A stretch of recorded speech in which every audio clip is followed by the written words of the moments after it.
se casser la voix.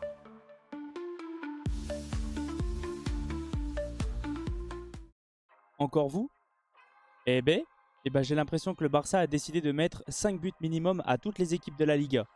Et je crois que c'est vraiment ce qu'ils ont dit au coach. On va mettre 5 buts. En fait, là, Séville en prend 5, Villarreal en prend 5, Valladolid en prend 7. Je sais plus qui d'autre en a pris 4 ou 5. Vraiment, le Barça, c'est plus du tout le même Barça des dernières années. Avec Xavi, Hansi Flick a littéralement transformé cette équipe. Le Barça rejoue au football, un football vraiment très cohérent. C'est même plus du tiki-taka qui bouge pas, c'est des jeux, c'est un ballon qui vit, c'est un jeu qui va vite vers l'avant et vraiment ça joue très très bien au football. Et là en fait j'ai envie de vous dire, il n'y a pas que les équipes espagnoles qui ont peur du Barça, il y a même toutes les équipes européennes. Et moi j'ai vraiment hâte de voir le Barcelone-Bayern qui arrive en Ligue des Champions parce que c'est deux équipes qui vont vite vers l'avant, c'est deux équipes qui marquent énormément de buts. Et qu'est-ce que ça va donner? Je ne sais pas. En plus, très bonne nouvelle parce que le Barça a récupéré presque toutes les blessures. Gavi, le retour après 345 jours, je crois, de blessures au ligament croisé. Et vraiment, moi, étant supporter de l'Espagne, je suis vraiment trop content de le revoir. C'était quand même malgré tout un très bon joueur. Il va ramener un truc en plus à ce milieu de la combativité. C'est très technique, le milieu du Barça. Mais moi, j'avais la sensation qu'il manquait un joueur qui mettait un peu d'impact, un peu de physique, et Gavi est littéralement le joueur qu'il faut. Et là, le Barça a récupéré Fermin, Dani Olmo, Gavi. Ils ont récupéré tous leurs blessures, à part Araujo et Christensen qui vont revenir, je crois, en fin d'année. Mais sinon, le Barça a une équipe taillée pour aller vraiment poser des problèmes au Bayern et peut-être croire à quelque chose cette saison en Europe. Et vraiment, c'est très très cohérent. Ça joue vraiment très bien au football. En plus, Hansi Flick essaye vraiment d'instaurer le truc du centre de formation. Et le Barça arrive à bien jouer. Même avec les changements, ça n'a rien changé. Le Barça était toujours très très bon dans ce match-là. Et on va le voir au niveau des stats. Ils ont un XG énorme. Même au niveau du graphique que je vous présente à chaque fois. Le Barça a surdominé ce match. Et vraiment a posé d'énormes problèmes à cette équipe de Séville. On sait qu'il est un petit peu en difficulté depuis le début de la saison. Mais mettre 5 buts à Séville, c'est comme mettre 5 buts à Villarreal. C'est pas n'importe qui en Espagne. Et vraiment, le Barça cette saison me fait très peur en étant supporter du PSG. Mais m'impressionne aussi et me fait très plaisir en tant que supporter de football qui aime voir du football. Et là, vraiment, c'était très agréable comme match. Encore une réussite pour le Barça. Encore un match plein.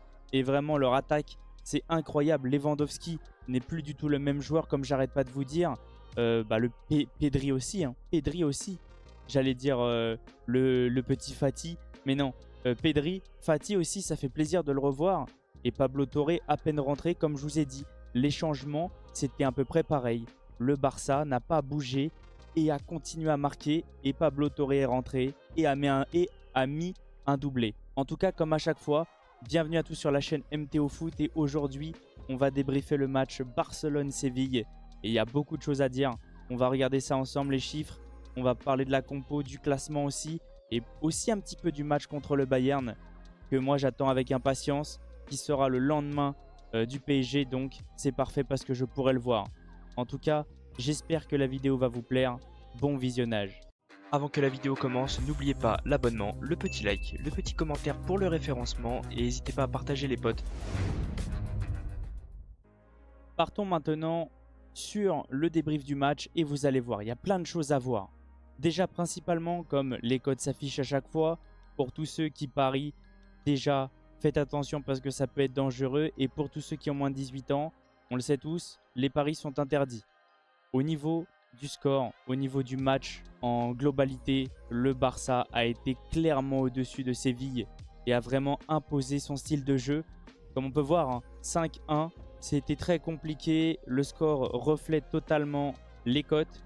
Et comme on peut voir, grâce au graphique que j'aime beaucoup, on voit que le Barça a surdominé Séville. Il y a eu quelques petites occasions. Mais si le Barça avait mis 10 buts, et je rigole pas, ça me choquerait même pas. Parce qu'en fait, il y a eu énormément de face-à-face ratés malgré tout. On va le voir. Il y a eu quand même 7 grandes chances. Donc on peut voir que le Barça aurait pu en mettre encore plus. Mais le Barça a surdominé 4,17 de XG. C'est énorme. C'est énorme. Déjà hier, le PSG, je l'ai dit, c'était exceptionnel. On était à 3,70. Là, le Barça est à 4,17 avec 21 tirs contre 7. Séville n'a pas existé. Et comme on peut voir, 5 grandes chances manquées. C'est pour ça que je vous ai dit, ça me choquerait même pas si là, actuellement, on était en train de regarder et le Barça on aurait mis 10 à Séville. Ça aurait même pas été surprenant. Parce qu'en fait, le Barça a été clairement au-dessus de Séville, a imposé son jeu, a imposé son style de jeu principalement. Et en fait, Barcelone reste malgré tout dans la façon de comment ça jouait il y a quelques années avec le tiki-taka, la possession, mais a rajouté un style en plus avec les contres, les phases de jeu où ça va vite vers l'avant. J'aime beaucoup en fait. Il y a un mélange des deux, de possession et d'accélération. Et vraiment en fait, ils ont tout ce qu'il faut dans cette équipe-là pour pouvoir faire un mélange de deux. Donc on peut le voir, hein. 9 tirs cadrés, 7 grandes chances. Donc c'est pour ça qu'il aurait pu y avoir encore plus de buts pour Barcelone. 558 passes à 235. Donc on peut voir, ça reste une possession, mais comme je vous ai dit, où ça peut aller vite vers l'avant en contre. Et vraiment, c'est une équipe, ça peut être une équipe de possession, mais aussi de transition. Voilà le mot que je voulais dire. Et vraiment, ça joue trop bien au football. Et même moi qui n'ai pas supporter de Barcelone, et bah, je prends beaucoup de plaisir à regarder cette équipe cette année. Et j'ai hâte de voir qu'est-ce que ça va donner contre le Real de Madrid. Parce que pour le moment, au vu de ce que j'ai vu depuis le début de la saison, si le Barça fait mal au Real, ça peut vraiment finir sur un gros score parce que le Real est en grande difficulté et le Barça est totalement dans une grande forme et surtout une énorme confiance. J'ai hâte de voir déjà le Bayern, mais ensuite on sait que le Barça a un gros calendrier et c'est là qu'il va falloir voir si le Barça est vraiment très fort parce qu'il y a le Bayern et le Real de Madrid juste derrière. Donc on peut voir, hein, 67%, c'est un match ultra dominé déjà en première mi-temps, 2,60 de XG et en deuxième un petit peu moins. Mais ça reste quand même une énorme mi-temps. Et là, Barcelone a raté quand même 3 grosses occasions. Et là, 2. Ça aurait pu finir sur un 10-1. Ça aurait été même pas choquant. Au niveau du classement, on peut le voir, Barcelone est ultra bien, hein. 10 journées, 9 gagnés, 1 défaite. Et une défaite où surtout le Barça avait fait tourner contre Osasuna. 33 buts marqués, 10 encaissés, 23 de différence de but. On voit que le Barça est de retour. Le Barça des années précédentes revient tout doucement. Parce que pendant quelques années, le Barça gagnait beaucoup sur des 1-0, des 2-1, des 2-0. C'était tout le temps ultra serré. Et là, le Barça est de retour parce qu'on sait, dans les années d'avant, Barcelone aimait bien finir avec presque une centaine de buts par saison. Et là, c'était plus calme. Mais là, on voit quand même la différence. 33 buts et 21 pour Madrid. Madrid arrive quand même à avoir un gros score, mais le Barça, cette année, pense que ça peut faire très très peur au niveau de la compo. Alors, le seul truc où Barcelone va falloir faire attention, et ça, j'arrête pas de le répéter, mais j'espère que lui sera titulaire contre le Bayern, c'est le gardien. À chaque fois qu'il y a une occasion, ça fait but. Je ne veux pas non plus critiquer, mais je vous l'ai dit à chaque fois. Séville n'a pas dominé du tout. Il y a eu une seule occasion et ça a fini au fond. Et j'ai vu beaucoup de supporters du Barça être d'accord avec moi à dire Barcelone, avec Iñaki Peña, prend beaucoup trop de buts. Ça aurait pu finir en 5-0. Ils prennent un but. Après, je ne sais pas s'il peut faire grand-chose. Mais je pense que Ter Stegen ou même Chesney qui va arriver aurait pu la sortir. Donc, j'espère que Chesney sera là. Et du moins, je pense, contre le Bayern et contre le Real. Au niveau de la défense, ça reste très solide. Un match plutôt cohérent, un match plutôt plein. Là, Inigo Martinez avec Koubarsi, la charnière centrale est vraiment très intéressante parce qu'on est sur de la jeunesse et de l'expérience. Les deux latéraux, bah, c'est fort, hein. Koundé, depuis un petit moment, je le trouve beaucoup plus cohérent sous Hansi Flick. Et Baldé, bah voilà, hein, ça va mieux. Il ne se blesse plus, donc c'est très cohérent. Au niveau du milieu, les gars, Pedri sans blessure, mais je rigole même pas. Il y en a qui vont me dire non, machin. Allez, je vais pas non plus trop m'avancer, mais c'est top 3 des milieux au monde. Et je rigole absolument pas. Pedri est beaucoup trop fort. Il marque. En fait, ce que j'aime bien chez ce milieu-là, c'est qu'il peut tout faire. La passe, la frappe, des buts, faire avancer son équipe, calmer le jeu, faire accélérer le jeu. Et moi, j'adore ce milieu-là. Et avec la complémentarité avec Casado, et bah, ça joue très très bien au football. Et même, hein, comme je vous ai dit, la Masia. Comme on peut voir Barcelone, la Masia, Casado. Baldé, je crois que c'est aussi, si je dis pas de bêtises, n'hésitez pas à me reprendre. Koubarsi, Pedri, Yamal, Fati. C'est pratiquement que de la Masia. Et vraiment, Barcelone, avec que le centre de formation, peut faire très mal. Pour moi, c'est le meilleur centre de formation au monde. Et s'ils arrivent encore à faire progresser, et les gars, au niveau du banc, Masia, pareil, pareil, pareil, pareil. Voilà. Et encore, ils ont encore du monde. Comme je vous ai dit, ils ont récupéré Dani Olmo, je crois aussi, qui était aussi dans la Masia. Frenkie de Jong est aussi là. Donc ça veut dire qu'ils ont plus que quelques joueurs de blessés. Bon, on le reverra pas parce que c'est les ligaments croisés. Pareil pour Ter Stegen. Christensen et Araujo vont arriver. Et après, le Barça sera au complet. Il y a le mercato qui arrive.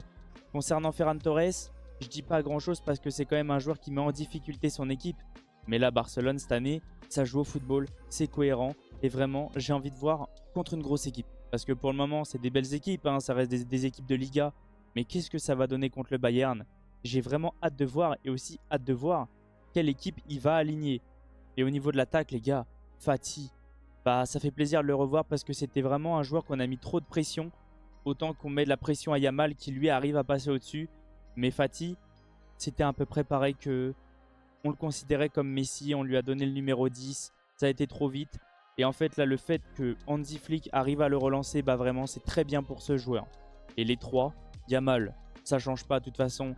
Que ça soit avec Ravi ou avec qui vous voulez, ce joueur est excellent. Mais Rafinha et Lewandowski ont clairement relancé leur carrière, même si Lewandowski est peut-être sur la fin. Hein. Mais ils avaient un peu une pause avec Ravi, c'était plus compliqué. Et là, ils sont complètement libérés. Donc vraiment, le Barça, cette saison, c'est très impressionnant. Et j'ai hâte de voir. Comme j'arrête pas de me répéter, contre une grosse équipe, là, ils vont enchaîner. Bayern, Real de Madrid. Et après, je crois qu'ils ont encore d'autres matchs. Donc, ça va être très intéressant. En tout cas, n'hésitez pas à me dire, vous, qu'est-ce que vous ressentez. À part le gardien, bah, l'effectif du Barça est très bon et très cohérent. Donnez-moi vos avis concernant déjà le gardien, concernant le match, concernant toute l'équipe. Je viendrai vous répondre. Aussi, parlez-moi du match contre le Bayern. Si vous avez hâte de voir un petit peu, parce que la Ligue des Champions est de retour. Moi, même étant pas supporter des deux équipes, j'ai hâte de voir qu'est-ce que ça va donner. En tout cas, je vais vous laisser sur ça. Et puis, merci à tous ceux qui sont restés du début jusqu'à la fin. Merci à tous ceux qui vont s'abonner, liker. C'est grâce à vous que j'en suis là. Et puis, je vais vous laisser sur ça. Et on se retrouve demain pour l'avant-match Paris Saint-Germain PSV Eindhoven pour la Ligue des Champions. Je vous laisse sur ça. Et je vous dis à plus. Ciao les potes. Eyes and single friends, whatever happened again? I don't care if you're a man, you gon' love me to the end.